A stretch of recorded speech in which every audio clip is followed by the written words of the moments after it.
स्वागत है। कल हमने इलेक्ट्रिक डाइपोल स्टार्ट किया था और उसमें हमने पढ़ा था कि दो चार्ज जो जिनका की मैग्नीट्यूड सेम है लेकिन अपोजिट इन साइन जब 2L की डिस्टेंस पे रखते हैं तो उस पैटर्न को, उस अरेंजमेंट को हम इलेक्ट्रिक डाइपोल कहते हैं। इसके बाद बताया था कि इसकी स्ट्रेंथ मेजर करने के लिए हम इलेक्ट्रिक डाइपोल मूवमेंट का यूज करते हैं और जिसका फॉर्मूला बना था P = Q × 2L। ठीक है, और हमने ये पढ़ा था कि इलेक्ट्रिक डाइपोल की जो डायरेक्शन होती है वो होती है नेगेटिव टू पॉजिटिव। ठीक है, और ये भी बताया था कि इलेक्ट्रिक डाइपोल पे नेट चार्ज 0 होता है, लेकिन ये ऐसा नहीं है। अगर नेट चार्ज 0 है तो इलेक्ट्रिक फील्ड भी उस पर 0 होगा। तो उसके बाद जो हमारा नेक्स्ट पॉइंट है, intensity of electric field due to a dipole on axial point. Axial point का मतलब जो पॉइंट हम लेंगे वो उसके एक्सिस पे होगा। तो यह इसको हम ये भी बोल सकते हैं, इसको हम ये भी कह सकते हैं कि एंड ऑन पॉइंट। कैसे? एक डाइपोल लेंगे, ये -Q चार्ज, ये +Q चार्ज, ये इनका मिड पॉइंट O, यहां से जो लेंथ है वो है आपकी L और ये लेंथ कितनी है L, तो कंप्लीट लेंथ हो जाएगी 2L। तो एक डाइपोल हो गया जिसके अंदर दो चार्ज एक दूसरे से 2L की डिस्टेंस से पर है। हमें इसके एक्सिस पे पॉइंट लेना है। मान लीजिए हमने एक पॉइंट लिया P और इस पॉइंट पे चेक करना है कि डाइपोल के कारण इलेक्ट्रिक फील्ड इंटेंसिटी कितनी होगी। अगर हमें कुछ टेस्ट करना है, मान लीजिए इसकी पावर टेस्ट करनी है, इसकी इंटेंसिटी टेस्ट करनी है, तो उसके लिए हमें क्या लेना होगा? कोई टेस्ट चार्ज लेना होगा। तो हम यहां पर एक यूनिट पॉजिटिव चार्ज लेते हैं जिसका मैग्नीट्यूड बहुत कम होता है। ठीक है, तो हमने यहां पर लिया यूनिट पॉजिटिव चार्ज। मैग्नीट्यूड कम क्यों लिया? क्योंकि इस डाइपोल का उसके ऊपर इफेक्ट चेक करना है, ना कि इसका, ताकि इसका कोई भी इफेक्ट इसके ऊपर ना पड़े। तो अगर मैं यहां से इलेक्ट्रिक फील्ड इंटेंसिटी की डायरेक्शन देखता हूं तो पॉजिटिव क्यू के कारण जो इलेक्ट्रिक फील्ड इंटेंसिटी होगी वो इस डायरेक्शन में होगी और नेगेटिव चार्ज के कारण इस पे क्या होगी? इस साइड होगी, क्योंकि ये इसको अट्रैक्ट करेगा और ये इसको रिपेल करेगा। तो मैं क्या कह सकता हूं कि E1 जो है, E1 due to positive Q electric field intensity और E2 due to negative Q. ठीक है, हमें निकालनी है नेट इलेक्ट्रिक फील्ड इंटेंसिटी। तो नेट इलेक्ट्रिक फील्ड इंटेंसिटी निकालने के लिए हमें क्या करना होगा? सबसे पहली बात तो ये कि अगर E1 और E2 में से मैं कंपेयर करूं तो E1 बड़ा होगा या E2? E1 बड़ा होगा क्योंकि इस पॉइंट से E1 की डिस्टेंस कम है, तो जिसकी डिस्टेंस कम उसकी इलेक्ट्रिक फील्ड इंटेंसिटी ज्यादा। अगर दो फोर्स है, इस पॉइंट पे दो फोर्स लग रहे हैं, एक फोर्स इस साइड खींच रहा है इसे 120 न्यूटन से और एक फोर्स इस साइड खींच रहा है इसे 80 न्यूटन से। तो अगर मैं आपसे नेट फोर्स पूछूं तो नेट फोर्स कितना होगा? 120 - 80 कितना आ जाएगा? 40 न्यूटन। और किस साइड आएगा वो? इस साइड, क्योंकि ये फोर्स ज्यादा है। भाई अगर ये साइड ज्यादा फोर्स लग रही है तो ये जो पॉइंट है उस साइड जाएगा। तो वही चीज हमें यहाँ पर फाइंड आउट करनी है कि अगर E1 E2 से ज्यादा है तो नेट इलेक्ट्रिक फील्ड इंटेंसिटी क्या होगी? उस साइड जाएगी। अगर मैं इसे A मानता हूं और इसे B मानता हूं तो नेट इलेक्ट्रिक फील्ड इंटेंसिटी जो होगी वो किस डायरेक्शन में होगी? Along BP। ठीक है, तो देखिए E1 कितना है? E1 हम लेंगे 1/4πε0 Q बाय डिस्टेंस कितनी है E1 के लिए?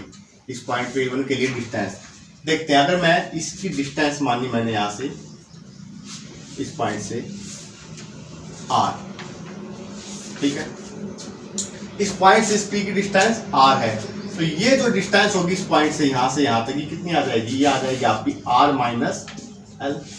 तो डिस्टेंस कितनी आई? R - L का स्क्वायर।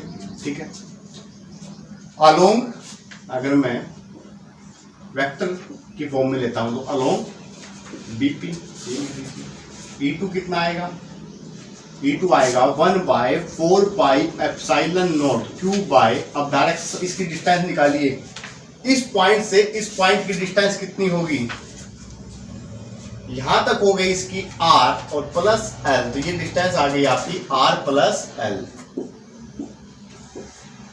तो यहां पर लेंगे हम R प्लस L, ये कहां होगी, अलोंग इस साइड लग रहा है तो अलोंग PA, अगर आप इसे वेक्टर में फॉर्म में देखते हो। अब क्योंकि E1 ग्रेटर देन E2 है तो हमें नेट निकालना है, E नेट अगर मैं निकालूंगा तो E नेट आएगा E1 माइनस E2। तो यहां से अगर मैं फॉर्मूले में पुट करता हूं इसको 1/4πε0, ठीक है, 1/4πε0 Q by R minus L का स्क्वायर माइनस Q बाय 1/4πε0 लिखिए R प्लस L का स्क्वायर। अब इस सारे को अगर मैं लिखना चाहूं बाहर वेक्टर फॉर्म में तो E नेट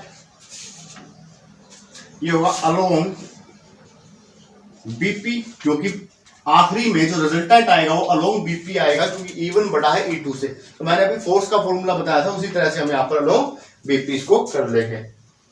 तो माइनस करने के, इसको सोल्व करने के लिए हम क्या करते हैं, इसमें से कॉमन निकालते हैं, 1/4πε0 कॉमन आ गया आपका, इसमें से ऊपर से 2 अंदर बचा 1/r माइनस एल का square minus 1/r plus L का स्क्वायर, ठीक है।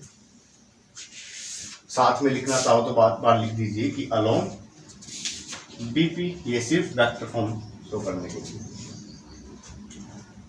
तो अंदर हम इसे सोल्व करेंगे 1/4πε0 Q, मैं इसका एलसीएम ले लेता हूं कि R square minus L square, direct ले लिया मैंने, एलसीएम एज इट इज आ जाएगा, तो इसका एक फॉर्मूला बना दिया।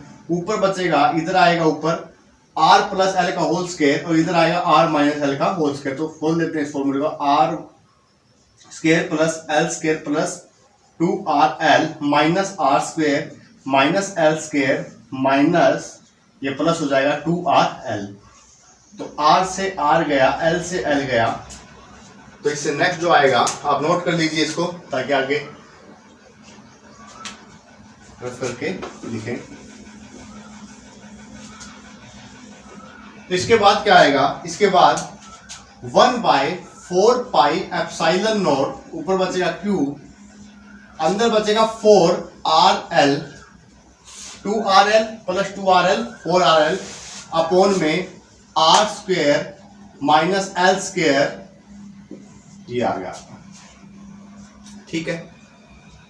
अब इसे डाइपोल मोमेंट की फॉर्म में अगर लिखना चाहो तो इसको लिख सकते हैं हम, इस 4 को हम 2 पॉइंट में तोड़ेंगे, 2 × 2, 2Q L साथ में लिया L इंटू 2R अपॉन में 4πε0 R square minus L square का होल स्क्वायर। तो ये क्या होता है 2QL, इसका मतलब होता है डाइपोल मोमेंट। तो ये आ जाएगा आपका P, इसको मत लगाओ एक बार, 2R अपॉन में 4πε0 R square minus L square की पावर होल स्क्वायर। तो ये आ गया आपका इलेक्ट्रिक फील्ड इंटेंसिटी जो कि नेट है। अगर इसको लगाओगे आप तो साथ में लिखना पड़ेगा अलोंग BP, ठीक है। अब अगर मैं कहूं कि R is greater than L, तो यहां से अगर R बहुत ज्यादा बड़ा है L से तो इस L को हम नेग्लेक्ट कर सकते हैं। तो इसको क्या लिखूंगा, P इंटू 2R अपॉन में 4πε0 R, इसको 0 कर देंगे तो R 2 की पावर 2 मतलब R की 4, तो इससे ये कैंसिल हो जाएगा। तो यहां पर बनेगा P 2P अपॉन में 4πε0 R3। तो मैंने कल की परसों की क्लास में बताया था कि डाइपोल के केस में electric field intensity inversely proportional होती है R³ के। तो वहां से रिजल्ट आ गया हमारा कि E नेट जो होगा वो क्या होगा, 2P upon 4 pi epsilon naught R cube along, ये आपका नेट इलेक्ट्रिक फील्ड इंटेंसिटी आ जाएगा। ठीक है, इसको ऊपर लिख देते हैं कि ई नेट कितना आएगा 2, यहां पर ब्रैकेट में लिख रहा हूं, ई नेट जो किसका, ये एक्सियल का 2p अपॉन में 4 pi epsilon naught R cube, और वेक्टर फॉर्म साथ दिखाने के लिए अलोंग बीपी। तो ये आ गया आपका इलेक्ट्रिक फील्ड इंटेंसिटी जो कि किसी डाइपोल के कारण उसके एक्सियल पॉइंट पे निकाली जाती है। तो इसके बाद नेक्स्ट करते हैं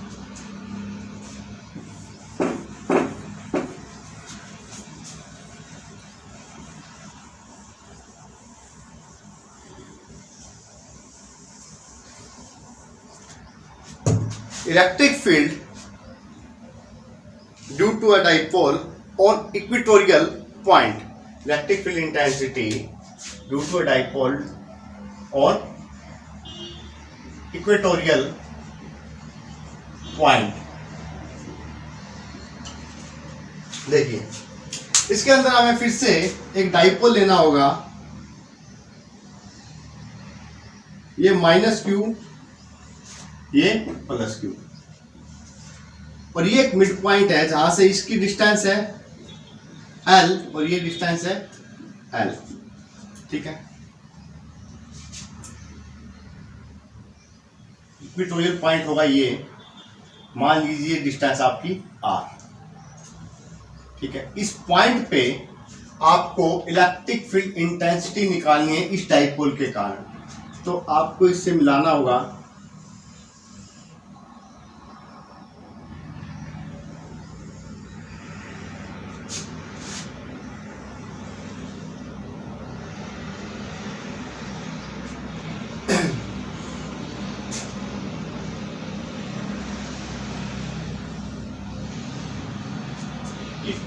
इस पॉइंट पे फिर से हमें वही कंसीडर करना है कि एक यूनिट पॉजिटिव चार्ज लेना है। अगर मैं इसकी और इस डिस्टेंस की बात करूं तो ये कितनी आ जाएगी, पाइथागोरस प्रमेय अगर लगाते हैं तो r² प्लस l²। अगर ये लेंथ करें तो ये कितनी आएगी, r² प्लस l²। ठीक है, इस पॉइंट P पे पॉजिटिव चार्ज Q के कारण जो इलेक्ट्रिक फील्ड इंटेंसिटी होगी उसकी डायरेक्शन क्या होगी, ये E1। इस पॉइंट Q से माइनस Q से जो इलेक्ट्रिक फील्ड इंटेंसिटी होगी वो किस डायरेक्शन में होगी, इस डायरेक्शन में होगी, E2 में। ठीक है, तो ये होगी E2 और ये होगी E1। इसका तरीका क्या हुआ, इक्वेटोरियल के अंदर हम नेट चार्ज निकालने के लिए कहीं से माइनस नहीं करेंगे, इसके लिए हमें कंपोनेंट रिजोल्व करने होंगे। कंपोनेंट रिजोल्व करने के लिए क्या करना होगा कि अगर मान लीजिए एंगल थीटा है तो यहां से इसके पैरेलल एक लाइन खींच दें। ठीक है, तो ये एंगल कितना होगा, थीटा होगा। ठीक है, अगर ये एंगल भी थीटा, देखिए ये रिजल्टेंट है E1, तो ये क्या होगा, E1 cos थीटा, और इसका परपेंडिकुलर कंपोनेंट कहां जाएगा, इधर E1 sin थीटा, E1 के केस में। अब E2 की बात करते हैं, E2 की, अगर ये एंगल, ये आपका रिजल्टेंट है E2, तो ये कितना होगा इसके परपेंडिकुलर, E1 sin थीटा। कितना होगा, E1 sin थीटा, और ये क्या होगा इधर से, E2 cos थीटा। ठीक है, अब हमें क्या करना है कि नेट इलेक्ट्रिक फील्ड इंटेंसिटी निकालनी है, और नेट इलेक्ट्रिक फील्ड इंटेंसिटी क्या आ जाएगी, क्या क्या कंपोनेंट है, E1 sin theta minus E1 cos theta minus E2 sin theta minus E2 cos theta. लेकिन इस सब केस में जो कंपोनेंट रिजोल्व किया हमें पता है कि E1 equal to E2 equal to E है। E1 equal to E2 equal to E है।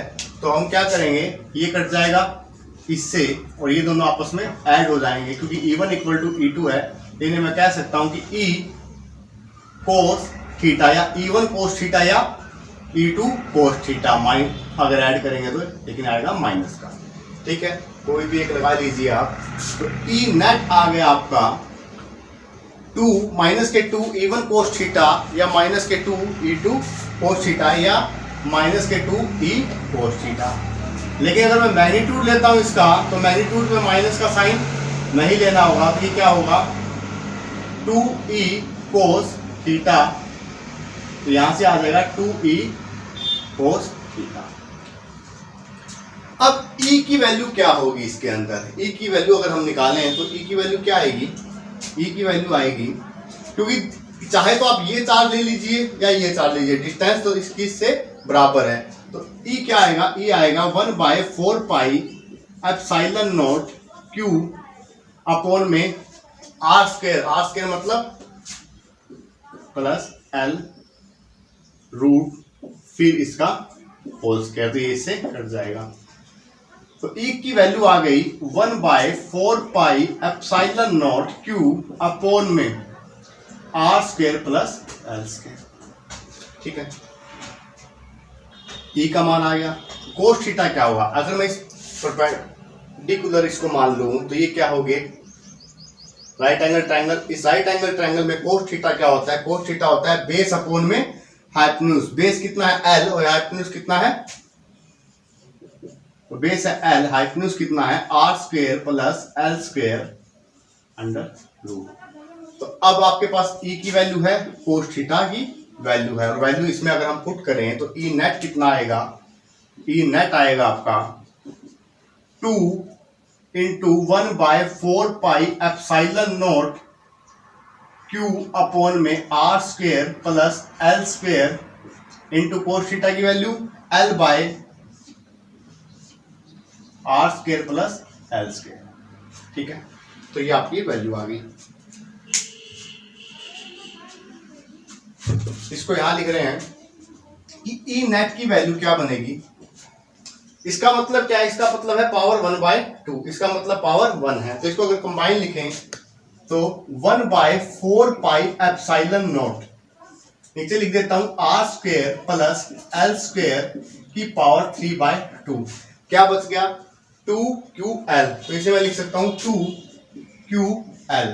ठीक है, तो अभी हमने इसको वेक्टर फॉर्म में नहीं लिखा है। 2QL का मतलब क्या है, 2QL का मतलब है डाइपोल मूवमेंट। तो इसे मैं लिख सकता हूं P 4 pi epsilon not R square plus L square 3/2। ठीक है, अब बताइए कि अगर R is greater than L हो बहुत ज्यादा, तो यहां पर क्या रहेगा, देखिए L खत्म हो जाएगा, R स्क्वायर की पावर 3/2 मतलब R क्यूब, यहां से बनेगा P/4 pi epsilon not R cube, क्योंकि 2 से 2 कैंसिल आउट हो जाएगा। तो ये आ गया आपका P/4 pi epsilon not upon में R क्यूब। ये क्या है आपका E on equatorial, E on equatorial. अगर मैं इसकी वेक्टर फॉर्म लेता हूं तो वेक्टर फॉर्म क्या आएगी, यहां से इसकी डायरेक्शन क्या है इस डाइपोल के इलेक्ट्रिक फील्ड की, ये। तो अगर मैं यहां से माइनस के P कैप लगा दूं तो माइनस के P कैप का मतलब कि डाइपोल की जो डायरेक्शन होती है नेगेटिव से पॉजिटिव होती है। तो नेगेटिव से पॉजिटिव गया तो प्लस P, और नेगेटिव से पॉजिटिव की अपोजिट साइड में डाइपोल की जो डायरेक्शन है उसके अपोजिट साइड में ये E1 कोस थीटा की डायरेक्शन में, तो मैंने लगाया माइनस के P कैप। अब देखिए यहां से एक चीज पता चली कि इक्वेटोरियल और एक्सियल, E एक्सियल और E इक्वेटोरियल का रिलेशन क्या है। इक्वेटोरियल जब हमने किया था तो उसमें आ रहा था आपका 2P, और यहां पर कितना आ रहा है, यहां पर आ रहा है आपका ओनली P। तो इन दोनों का रिलेशन करें तो क्या आया था, एक्सियल जो लाइन पर इलेक्ट्रिक फील्ड इंटेंसिटी आई थी वो इक्वेटोरियल की क्या आई थी, डबल आई थी। तो आप इसको लिख सकते हो ई एक्सियल इक्वल टू इक्वेटोरियल। अब एक क्वेश्चन है इसके बाद, आपने इलेक्ट्रिक डाइपोल पढ़ लिया, पॉइंट चार्ज पढ़ लिया, तो अगर मैं पूछूं आपसे कि दूरी पर जाने के बाद, उस दूरी पर जाने के बाद जल्दी से फास्टली इलेक्ट्रिक डाइपोल की इलेक्ट्रिक फील्ड इंटेंसिटी कम होती है या पॉइंट चार्ज की। मतलब कहने का कि अगर हम 100 मीटर पे गए, इलेक्ट्रिक फील्ड इंटेंसिटी कुछ थी वहां पर, मान लीजिए फोर्स था, इलेक्ट्रोस्टैटिक फोर्स लगा लीजिए 100 न्यूटन था। इलेक्ट्रिक फील्ड इंटेंसिटी बाद में बात करते हैं, पहले फोर्स ही लगा लीजिए कि 100 मीटर की डिस्टेंस पे जाने पे 100 न्यूटन था। अगले 100 मीटर जाने पर किसका फोर्स जल्दी से डिक्रीज होगा, ये पूछ रहा हूं कि इलेक्ट्रिक पॉइंट चार्ज का जल्दी जाएगा, डिक्रीज होगा, या इलेक्ट्रिक डाइपोल का डिक्रीज होगा। मतलब डिप्लीट किसका जल्दी फोर्स होगा, या इलेक्ट्रिक फील्ड इंटेंसिटी किसकी डिप्लीट होगी, इलेक्ट्रिक डाइपोल की या इलेक्ट्रिक पॉइंट चार्ज की। तो पहली क्लास में मैंने बताया था कि इलेक्ट्रिक पॉइंट चार्ज में इलेक्ट्रिक फील्ड इंटेंसिटी का रिलेशन क्या होता है, 1/r²। और इलेक्ट्रिक डाइपोल के केस में इलेक्ट्रिक फील्ड इंटेंसिटी का जो इनवर्स लॉ होता है उसका क्या रिलेशन होता है, r³। तो इसका मतलब क्या है कि अगर डिस्टेंस डबल हुआ तो इलेक्ट्रिक फील्ड इंटेंसिटी कितनी कम होगी, 1/4 टाइम्स। यहां पर अगर डिस्टेंस डबल हुआ तो इलेक्ट्रिक फील्ड इंटेंसिटी कितनी डिक्रीज होगी, 8 टाइम्स। तो हम कह सकते हैं कि इलेक्ट्रिक डाइपोल के केस में जो इलेक्ट्रिक फील्ड इंटेंसिटी है उसका रेट जो होगा फास्टर होगा as compared to electric point charge के केस में। तो आज के लिए इतना ही। अगली क्लास में आपका ये चैप्टर कंप्लीट हो जाएगा, उसके बाद हम न्यूमेरिकल की प्रैक्टिस करेंगे, फिर आपके यूनिट टेस्ट में उसी के बेस पे क्वेश्चन आएंगे। Thank you.